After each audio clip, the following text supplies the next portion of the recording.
اداس ہو؟ کیوں؟ دعا قبول نہیں ہو رہی اس لیے؟ ہاں، کبھی کبھی قبولیت کا لمحہ ہوتا ہے تو منہ سے نکلتے ساتھ ہی دعا قبول ہو جاتی ہے، لیکن پتہ ہے جس چیز کے لیے تم سجدوں میں تڑپ کر روتے ہو تم خود کو بدل دیتے ہو، تو اللہ پھر اس پر تھوڑا امتحان ضرور لیتا ہے تاکہ وہ تمہاری اس پکار، اس تڑپ کو دیکھ سکے کہ تمہارے میں کتنا صبر ہے۔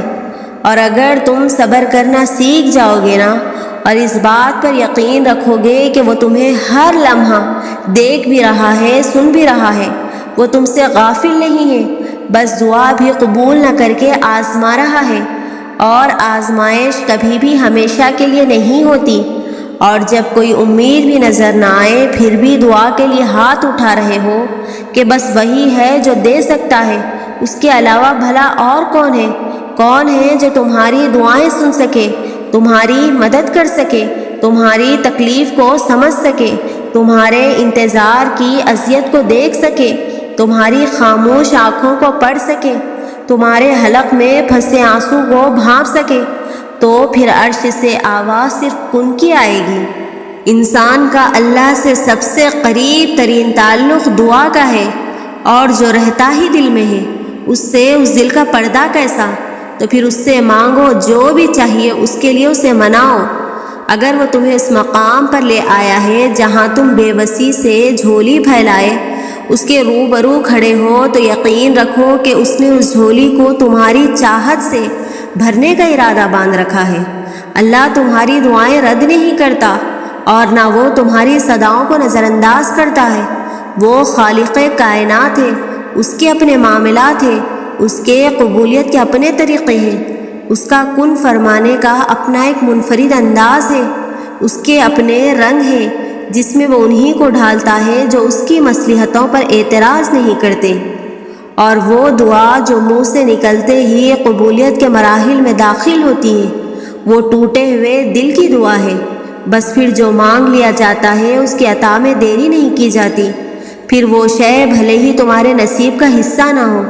کیا تم نے نہیں سنا کہ تمہارا رب سب کچھ کر سکتا ہے، اور مقدر میں لکھے ہوئے کا ملنا ہر حال میں لازم ہے؟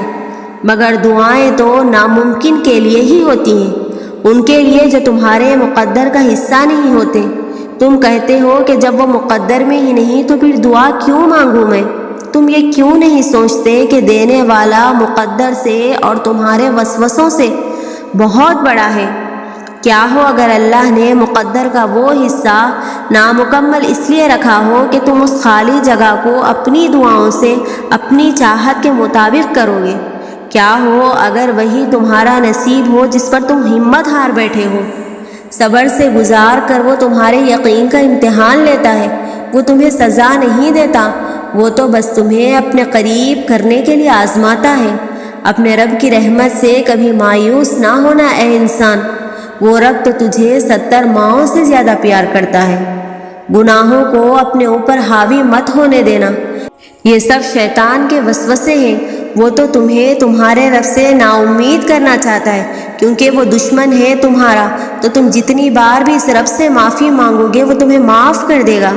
بے شک تمہارے رب کو وہ لوگ بہت پسند ہیں جو اس کی رحمت سے نا امید نہیں ہوتے اور اس سے معافی طلب کرتے ہیں۔ اور جب تم دعا کے لیے ہاتھ اٹھاؤ تو بس تمہارے دل میں یہ یقین ہو کہ میرے اللہ نے دعا سن لی ہے۔ اللہ کی دیر کرنے کی وجہ ہرگز یہ نہیں کہ وہ تمہاری دعا قبول نہیں کر رہا۔ تم بھول سکتے ہو، تمہارا رب نہیں۔ اس لیے جب بھی دعا کرو دل میں یہ یقین رکھنا کہ اس وقت بھی میرا اللہ مجھے سن رہا ہے اور میری دعا قبول ہو چکی ہے۔ ضرور قبول ہوں گی تمہاری دعائیں، یہ وعدہ ہے تم سے اللہ کا۔ اللہ تمہاری بہتری کے لیے تاخیر ضرور کرتا ہے، لیکن وہ بھولتا نہیں ہے، نہ تمہاری دعاؤں کو اور نہ اپنے وعدوں کو۔ اور تم اللہ سے اپنی دعاؤں کی بہتری مانگا کرو، کیونکہ جب تم اللہ سے اپنی دعاؤں کی خیر طلب کرنے لگتے ہو تو اللہ تمہاری من پسند چیز سے نہ تو کبھی تمہاری آزمائش کرتا ہے اور نہ کبھی تمہیں اس شے کی طلب لگاتا ہے جو تمہاری نہیں ہوتی۔ اللہ وہ ہے جو معجزات کر سکتا ہے، اللہ وہ ہے جو ناممکن کو ممکن کر سکتا ہے، وہ دلوں کو جاننے والا اور سب سے زیادہ پیار کرنے والا ہے۔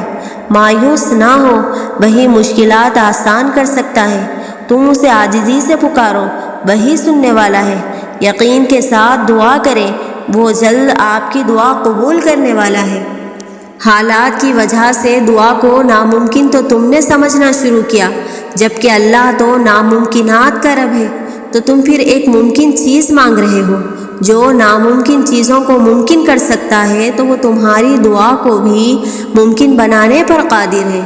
اور دعاؤں میں بہت طاقت ہوتی ہے، اور جب تم سچے دل سے اللہ سے مانگتے ہو تو وہ کبھی تمہیں مایوس نہیں کرتا، کیونکہ تمہارا رب بہت باعزت ہے، اور اس کو حیا آتی ہے تمہیں خالی ہاتھ واپس لوٹاتے ہوئے، جبکہ تم اس سے رحم مانگتے ہو۔ کیوں شک ہوتا ہے تمہیں کہ دعا قبول نہیں ہو سکتی؟ یہ ذرا سی دیر کی بات ہے، ذرا سے صبر کی بات ہے، بس تو تم اس میں ہی گھبرائے گئے ہو۔ کیوں؟ دعائیں تو قبول ہوتی ہے، مگر مختلف صورتوں میں، شکلوں میں۔ تمہارا گمان بھی نہیں پہنچ سکتا جن ذریعوں سے اللہ تمہاری دعائیں قبول کرتے ہیں۔ تم جتنی دفعہ دعا مانگتے ہو، اللہ اتنی دفعہ تمہیں تمہاری دعاؤں کے جواب دیتا ہے۔ تم یہاں ایک قطرے کے لیے رو رہے، جبکہ تمہارا رب تو تمہیں 7 سمندر عطا کرنے پر بھی قدرت رکھتا ہے۔ تمہارا کام بس دعا کرنا ہے، عطا کی تدبیریں وہ خود بناتا ہے، اور تمہاری تڑپ دے کر تقدیر کے فیصلے بدل دیے جاتے ہیں، اور تم مایوس ہوئے بیٹھے ہو کہ میرے ہاتھ خالی ہیں۔ تمہارے پاس تو ایک تحفہ ہے جو کہ دعا ہے۔ جب ناممکن حالات کے باوجود تم دعا کرنا نہیں چھوڑتے، جب تم اللہ پر کامل یقین رکھتے ہوئے دعائیں کرتے رہتے ہو، تو اللہ تمہارے لیے وسیلے بنا دیتا ہے۔